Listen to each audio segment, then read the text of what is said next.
Salut chers téléspectateurs, moi c'est Kevin. Vous serez plongé dans une histoire effrayante. Alors préparez votre popcorn et allons-y.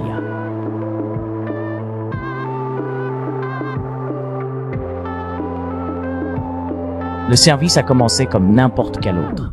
Début à 21h, et j'étais parti pour la longue nuit.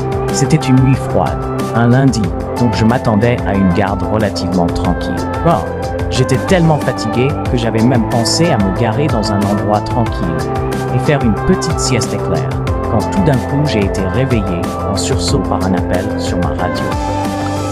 Yankee Bravo 26, ça m'a surpris. Je ne réalisais pas que j'avais la radio à plein volume. J'ai attrapé le micro et répondu « Yankee Bravo 26 ». « Allez-y », dis-je. Impatient de commencer, pour l'opérateur de la salle de contrôle m'a expliqué qu'il y avait eu un appel silencieux au 999 et m'a donné toutes les informations nécessaires pour atteindre l'endroit d'où provenait l'appel. Quand même, ces appels n'étaient généralement pas préoccupants, 9 fois sur 10. Il s'agissait de faux appels par erreur de poche. Alors je me suis dirigé vers l'adresse d'où venait l'appel et en arrivant, une vague de déception m'a envahi. C'était un immeuble de logement. J'ai appelé la salle de contrôle pour obtenir plus d'informations, mais tout ce qu'ils pouvaient me dire, c'était que l'appel venait de cette adresse. Je suis sorti de ma voiture et j'ai regardé autour du bâtiment. Il était immense. Il devait y avoir au moins 50 locataires. J'ai vérifié si je pouvais voir des lumières allumées depuis l'extérieur, mais en vain. Je savais ce que je devais faire. Je devais entrer et frapper à chaque porte pour trouver exactement qui avait appelé. J'ai soupiré profondément et me suis dirigé vers l'entrée du bâtiment. Je m'attendais à ce que la porte soit verrouillée. Mais quand j'ai mis ma main dessus, elle s'est ouverte avec un fort grincement. J'ai pénétré dans un long couloir noir et j'ai laissé la porte se refermer derrière moi avec un bang qui a résonné dans le couloir sombre. Soudain, j'étais plongé dans l'obscurité totale. J'ai sorti ma torche et l'ai allumée. Elle s'est allumée avec un scintillement qui éclairait faiblement le couloir sombre. Je pouvais maintenant à peine voir qu'au bout, il y avait un escalier. J'ai cherché un interrupteur. Il y en avait un, Dieu merci, murmurai-je. Mais j'ai essayé l'interrupteur, ce qui a provoqué un pop alors que l'ampoule grillait, me surprenant légèrement. Tout ce que j'avais maintenant, c'était ma torche pour éclairer le chemin. Et lentement, je me suis avancé vers l'escalier devant moi. En arrivant en haut, un autre couloir long et noir couloir long et noir m'a accueilli. Celui-ci, cependant, avait des portes de chaque côté. J'ai éclairé avec ma torche. Elle semblait vieille, avec de la peinture qui s'effritait de toutes.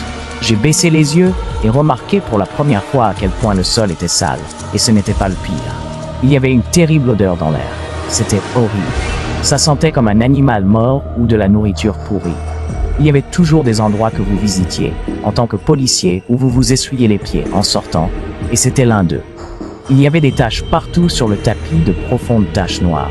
À ce moment-là, je me suis rappelé que quelqu'un avait probablement juste appelé par accident, et tout ce que je devais faire était de m'assurer que tout le monde allait bien. J'ai commencé à frapper à toutes les portes. Les premières fois que j'ai frappé à différentes portes, personne ne répondait. Je ne voulais pas entrer de force dans les appartements. Pour être honnête, je ne voulais pas avoir à faire toute la paperasse. J'ai continué à frapper à d'autres portes quand j'ai entendu un faible bruit venant d'au-dessus de moi. On aurait dit des meubles qu'on traînait sur le sol. Maintenant, je savais que quelqu'un était là. J'ai monté l'escalier suivant et me suis dirigé vers l'appartement d'où je croyais que le bruit provenait. En arrivant à l'étage suivant, j'ai vu une petite ligne de lumière émaner de sous une des portes. Je m'y suis rendu et ai frappé fort. « Bonjour, police, pouvez-vous venir à la porte, s'il vous plaît ?» dis-je avec autant d'autorité que possible. J'entendais des bruits de froissement de l'autre côté, avant que soudainement, la porte ne commence à s'ouvrir lentement. Je me suis retrouvé face à un vieil homme mince. Je ne pouvais voir qu'une partie de son visage, alors qu'il regardait autour de la porte, à moitié ouverte. Il avait un visage incroyablement émacié et une longue barbe négligée. Nous avons reçu un appel au 999 de cette adresse. Je m'assure juste que tout va bien, monsieur. Il ne m'a pas répondu au début. Ses grands yeux scrutaient le couloir comme s'il cherchait quelque chose. Ah! Vous devriez partir. Pourquoi? Demandai-je confus. Le vieil homme a refermé la porte devant moi et la lumière sous la porte a disparu. J'étais confus et incapable de réagir. Je ne pouvais pas expliquer pourquoi, Mais à ce moment-là, j'ai commencé à ressentir un sentiment de malaise. Est-ce que j'étais en danger ici? Tout ce que je savais, c'était que je devais encore trouver qui avait passé cet appel au 999, accidentellement ou non.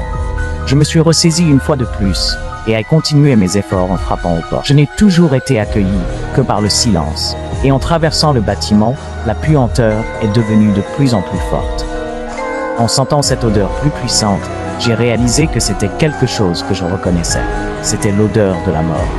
Tout policier vous dira que cette odeur est instantanément reconnaissable dès qu'elle frappe vos narines. J'ai ressenti une boule dans mon estomac. J'avais déjà vu la mort, mais je n'y étais pas préparé ce soir. J'ai attrapé ma radio pour appeler du renfort, mais je n'ai été accueilli que par l'indifférence. Tous les autres policiers étaient sur des appels d'urgence. Frustré, j'ai continué à suivre mon nez pour trouver la source de cette odeur nauséabonde. En montant encore un autre qui est là. Ai-je appelé avec une légère nervosité dans la voix. Mes pleurs se sont soudainement arrêtés, me laissant dans un silence complet. Je suis resté immobile pendant un long moment, écoutant d'autres bruits. Tout ce que je pouvais entendre maintenant était le sifflement occasionnel du vent venant.